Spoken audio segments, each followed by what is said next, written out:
तो अभी हमने ओवरव्यू ऑफ सेल पढ़ा, ठीक है। अब हम इसको एनसीईआरटी में देखते हैं, एक दो पॉइंट्स छोटे ना हो, ठीक है, देख लेते हैं। तो देखो,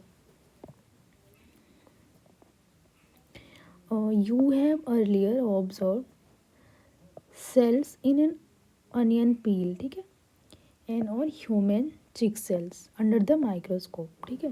तो देखो, ये क्या है, अनियन सेल, ठीक है, और ये ह्यूमन चिक सेल। वही मैंने बताया था कि जो टिपिकल टाइप सेल्स होते हैं ना, ये अनियन सेल, प्लांट सेल के बारे में अगर हमें देखना है तो हमने अनियन लिया था, और अगर एनिमल के बारे में देखना है तो हमने ह्यूमन चिक सेल लिया था, ठीक है। फिर हमने माइक्रोस्कोप के अंदर में देखा था, ठीक है, उसमें क्या क्या चीज़ें होती है। तो वही लिखा है कि लेट अस रिकलेक्ट दियर स्ट्रक्चर्स। अब हम देखते हैं कि इनका स्ट्रक्चर कैसा होता है, ठीक है। तो the onion cell which is जो टिपिकल प्लांट सेल, देखो टिपिकल प्लांट सेल मतलब वही टाइप सेल जो मैंने अभी बताया, टाइप सेल जो ईजिली अवेलेबल हैं, जिन पर हम रिसर्च कर सकते हैं, ठीक है, वही टाइप सेल टिपिकल सेल है, ठीक है। तो लिखा है कि the onion cell which is a typical plant cell has distinct cell wall. हमने देखा कि जो अनियन सेल को जब हमने माइक्रोस्कोप में देखा तो हमें क्या क्या चीज़ें देखने को मिली। तो देखो, उसमें हमें क्या मिली, सेल वॉल, जो कि आउटर बाउंड्री बना रही थी सेल की, वो सेल वॉल थी, ठीक है, सेल वॉल देखा हमने। फिर हमने और क्या देखा, अब आगे देखो, and just within it is the cell membrane, ठीक है, उसके अंदर हमने सेल मेम्ब्रेन देखा, ये सेल था, ठीक है, ये जो है ये सेल वॉल देखा, फिर इसके अंदर में सेल मेम्ब्रेन भी देखा, ठीक है। The cell of the human cheek have an, अब हमने अनियन सेल में सेल वॉल और सेल मेम्ब्रेन को देखा, ठीक है। अब हम ह्यूमन चिक सेल को माइक्रोस्कोप में देखेंगे, फिर हमें क्या मिला, देखो, human cheek cell have an outer membrane as delimiting structure of the cell, ठीक है। अब इसमें हमने देखा, जो हमने ह्यूमन चिक सेल लिया उसमें भी हमने एक बाहर में एक स्ट्रक्चर देखा जो एक मेम्ब्रेन थी, ठीक है। इनसाइड ईच सेल इज, देखो, हमने जो बाहर इसमें देखा वो एक मेम्ब्रेन थी, मतलब डेली बाहर की जो स्ट्रक्चर थी बस एक मेम्ब्रेन थी, मतलब वो सेल मेम्ब्रेन थी, ठीक है। ह्यूमन में हमने पढ़ा था एनिमल सेल में केवल सेल मेम्ब्रेन होती है, सेल वॉल नहीं होती, वो प्लांट सेल में होता है, ठीक है। फिर आगे देखो कि इनसाइड ईच सेल, मतलब जो दोनों सेल थे, प्लांट और एनिमल वाले जो दोनों सेल थे, ठीक है, जो दोनों सेल थे उसके अंदर में हमने एक डेंस मेम्ब्रेन बाउंड स्ट्रक्चर देखा जिसको हमने न्यूक्लियस बोला, ठीक है। ये भी हमने बताया था आपको, है ना, डेंस होते हैं जो न्यूक्लियस होते हैं, वो डेंस स्ट्रक्चर होते हैं, तो डेंस मेम्ब्रेन बाउंड स्ट्रक्चर देखा न्यूक्लियस, ठीक है। ये जो न्यूक्लियस है ये डबल मेम्ब्रेन होता है, अभी ध्यान रखना, ठीक है। फिर ये दोनों में हमने देखा, पहले तो हमने onion cell like plant cell में देखा कि उसमें सेल वॉल और सेल मेम्ब्रेन था। फिर जब हमने एनिमल यानी ह्यूमन चिक सेल को देखा तो हमने उसमें एक मेम्ब्रेन, एक आउटर मेम्ब्रेन, वही सेल मेम्ब्रेन को देखा। फिर दोनों सेल में हमने एक डेंस मेम्ब्रेन बाउंड स्ट्रक्चर को देखा जो कि न्यूक्लियस था, ठीक है।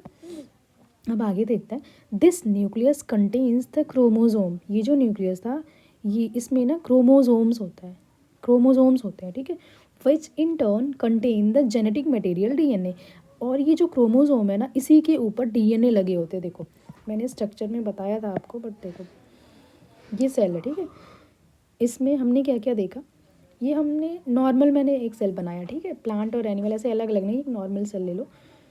तो ये बाहर में जो था ये सेल मेम्ब्रेन था, ठीक है, चलो प्लांट सेल ले लेते हैं, ठीक है, सारा कवर हो जाएगा। ये अंदर में सेल मेम्ब्रेन था, बाहर में सेल वॉल था। फिर अंदर हमने एक न्यूक्लियस देखा, न्यूक्लियस जो है डबल मेम्ब्रेन बाउंड स्ट्रक्चर और डेंस स्ट्रक्चर है। फिर बोल रहा है कि इसके अंदर हमने क्रोमोजोम देखा है ऐसे, ठीक है। फिर क्रोमोजोम के ऊपर जेनेटिक मटेरियल होता है उसका, ऐसे डीएनए लगा होता है। इतनी बात अभी देखी हमने, ठीक। फिर देखो, cell that have membrane bound nuclei are called eukaryotic, ठीक है। ये बोल रहा है कि जो सेल जिनके पास मेम्ब्रेन बाउंड न्यूक्लियस होते हैं उनको हमने यूकैरियोट्स बोला, ठीक है। फेयर cell that lack a membrane bound nucleus और प्रोकैरियोटिक, ठीक है। अब ये देखो, ये जो है ना, ये दो सेल बनाया मैंने, ठीक है, ये प्रोकैरियोट वाली सेल है, ये यूकैरियोट वाली सेल है। देखो इसका जो न्यूक्लियस है ना वो प्रॉपर ऐसे मेम्ब्रेन बाउंड होता है, डबल मेम्ब्रेन ऐसे मेम्ब्रेन बाउंड होता है। फिर उसके अंदर इसके क्रोमोजोम्स और जेनेटिक मटेरियल, क्रोमोजोम, डीएनए, ये सब होते हैं। मगर जो प्रोकैरियोट्स है ना, इसकी जो जेनेटिक मटेरियल पहले तो सर्कुलर होता है, वो मैं बताऊंगी आगे, इसका जेनेटिक मटेरियल जो भी क्रोमोसोम ये सब होता है ना, वो ऐसे ही रहता है, इसके बाहर कोई मेम्ब्रेन नहीं होता है, ठीक है। न्यूक्लियस जो होता है उस पर कोई मेम्ब्रेन नहीं होता है। ऐसे इनका जो भी कंटेंट होता है ना न्यूक्लियस का, वो ऐसे साइटोप्लाज्म में फैला होता है, ठीक है, प्रोकैरियोट्स का, ये ध्यान रखो। तो यही लिखा हुआ है इसमें, है ना। तो देखो फिर आगे लिखा है कि in both prokaryotic and eukaryotic cell a semi fluid matrix called cytoplasm occupies the volume of cell. हाँ, मैंने ये बताया था कि जो साइटोप्लाज्म होता है ये यूनिवर्सल है ना, साइटोप्लाज्म ये तो यूनिवर्सल है, हर एक सेल में प्रेजेंट होती है, ठीक है, यूनिवर्सल है, हर सेल में प्रेजेंट होती है। तो वही बोल रहा है कि जो साइटोप्लाज्म है ये दोनों में प्रेजेंट होगा, ठीक है, साइटोप्लाज्म दोनों में होगा, है ना, प्रोकैरियोट्स हो या यूकैरियोट दोनों में होगा, ठीक है।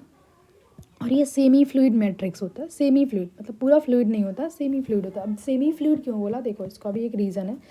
देखो सेमी मतलब जैसे सेमी सॉलिड होता है ना, कि सॉलिड एकदम नहीं, उसमें थोड़ा थोड़ा पानी मिला हुआ है, तो ऐसे ये भी है ना।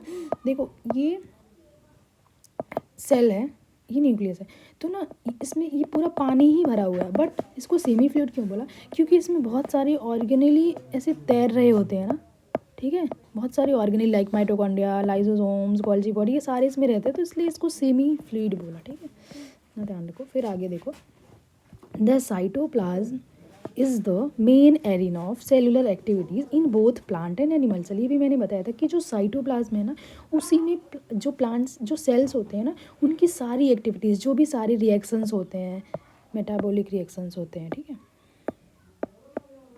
मेटाबॉलिक रिएक्शन या फिर वही केमिकल रिएक्शंस, जो भी अंदर कुछ भी रिएक्शंस चल रहा होता है, वो सब साइटोप्लाज्म के अंदर ही होता है, इसीलिए हमने उसको main arena of cellular activities बोला, ठीक है। फिर आगे देखते हैं, various chemical reactions occur in it, cytoplasm में सारे वही केमिकल रिएक्शंस होते हैं to keep cell in the living state, ठीक है। तो सेल को लिविंग रहना है, तो सब उसमें काम जो भी एक्टिविटीज़ है वो सब चलती रहेंगी, ठीक है, इसीलिए तभी तो सेल लिविंग होगी।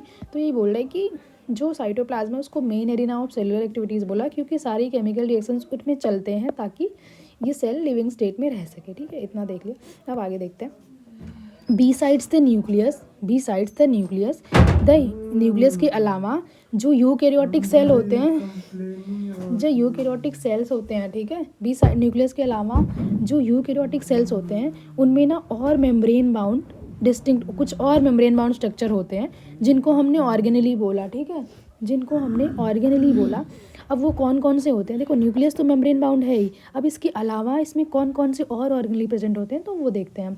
देखो पहला तो एंडोप्लाज्मिक रेटिकुलम होता है। देखो मैंने बताया था कि जो एंडोप्लाज्मिक रेटिकुलम होते हैं ना, वो दो तरीके के होते हैं, ठीक है, एक रफ एंडोप्लाज्मिक रेटिकुलम होता है और एक स्मूथ एंडोप्लाज्मिक रेटिकुलम होता है, ये भी आगे पढ़ेंगे हम, ठीक है।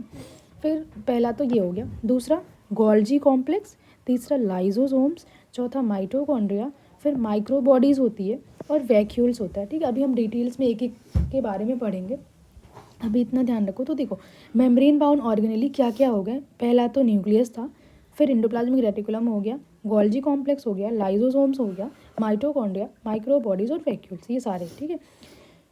जो प्रोकैरियोटिक सेल्स होते हैं ना, उनमें ऐसे मेम्ब्रेन बाउंड ऑर्गेनेली नहीं प्रेजेंट होते, ये भी मैंने बताया था आपको, ठीक है, मेम्ब्रेन बाउंड ऑर्गेनेली नहीं होते हैं प्रोकैरियोट्स में, ठीक है। फिर आगे देखो, राइबोसोम्स जो होते हैं वो नॉन मेम्ब्रेन बाउंड ऑर्गेनेली होते हैं, found in all cells both eukaryotic as well. देखो जो राइबोसोम्स होते हैं ना, इनके ऊपर कोई भी मेम्ब्रेन नहीं होती है, तो कोई मेम्ब्रेन नहीं होती है, इसीलिए ये दोनों में प्रेजेंट होते हैं, यूकैरियोट में भी होते हैं, प्रोकैरियोट में भी होते हैं, ठीक है।